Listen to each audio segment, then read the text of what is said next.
क्या आपको कभी ऐसा लगा है कि आपके साथ जो पढ़ने वाले बच्चे थे या लोग थे वो बहुत ही आगे निकल गए हैं, लेकिन आप अभी भी वहीं के वहीं हो? You are pretty stagnant, you don't know what to do in the future, it's very uncertain.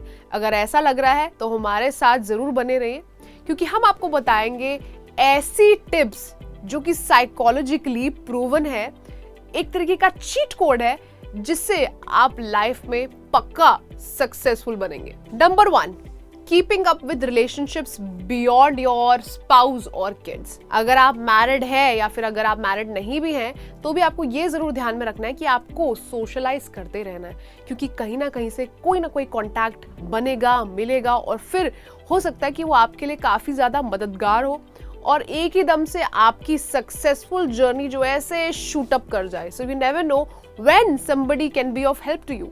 Number 2, nobody cares, work harder।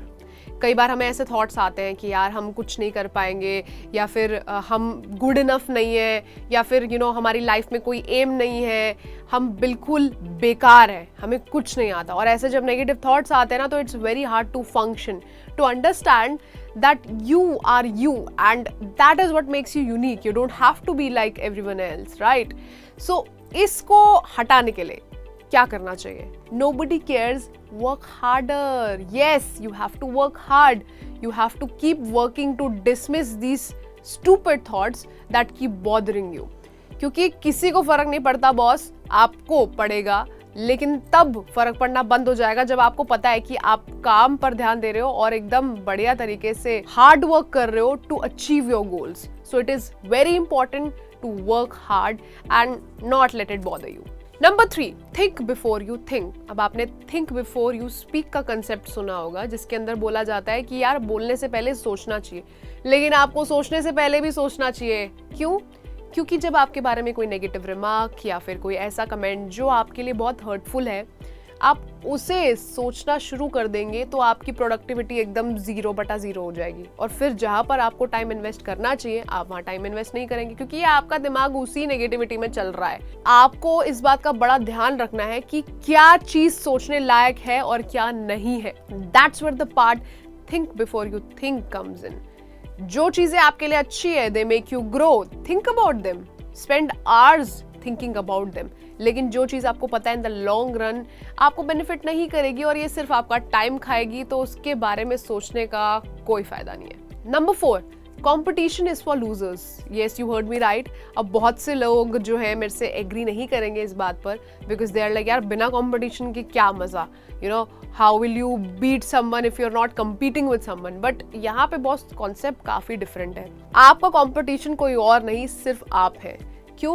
क्योंकि आपको अपनी वर्किंग पर इम्प्रूव करना है। जब आप किसी और के साथ compete करने लग जाते हैं तो आप अपनी कोर वैल्यूज भूल जाते हैं, because you are so insecure that they will catch up to you, you do it for the sake of catching up to them. ऐसा नहीं करना, हमें अपने आप पर काम करना है, हमें रोज अपने पुराने वर्जन से बेहतर बनना है, and that is the mantra that the psychology tells you to follow. Number 5, obstacle is the way. काफी लोग कहते हैं यार obstacles are so hard, they make your life stressful, और ऐसे में ना we don't want any obstacles in our life, but it is actually important for your personal growth and development.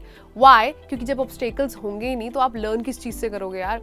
And also the fact कि आपको ना new opportunities मिलती है, जैसे कि मान लो यू गो जॉबलेस, आपके पास अब जॉब नहीं है। अब सुनने में बहुत बुरा लगता है, लेकिन आप जो है ना इस टाइम पीरियड में या तो दुखी हो सकते हैं या फिर आप न्यू अपॉर्चुनिटीज ढूंढ सकते हैं जो आप बहुत टाइम से करना चाहते हैं। तो अगर इस टाइम को आप यूटिलाइज करेंगे कुछ ऐसी चीज करने में जो आप बहुत टाइम से करना चाहते थे, और may be that was your dream, then maybe something good will come out of it, you will be productive।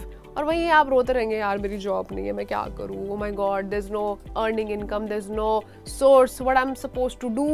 तो उससे बेटर है ना कि आप एक ही चीज पे कॉन्सेंट्रेट करें, वो है कि आपकी ग्रोथ कहाँ पर हो रही है, and that is where obstacles come in, they are there to test your limits. तो ये थे कुछ points of psychology that are really important and will be helpful for you in the future run। अगर आप एक ऐसा code crack कर रहे हैं जहाँ पर आप बहुत ज़्यादा स्टक फील कर रहे हैं and you feel like oh my god my life is ending, I don't know what to do, please follow these tips and remember that you're not alone। A lot of us are suffering, nobody just showcases their suffering, but yes, You got us. We'll be there with you and keep showing us your love.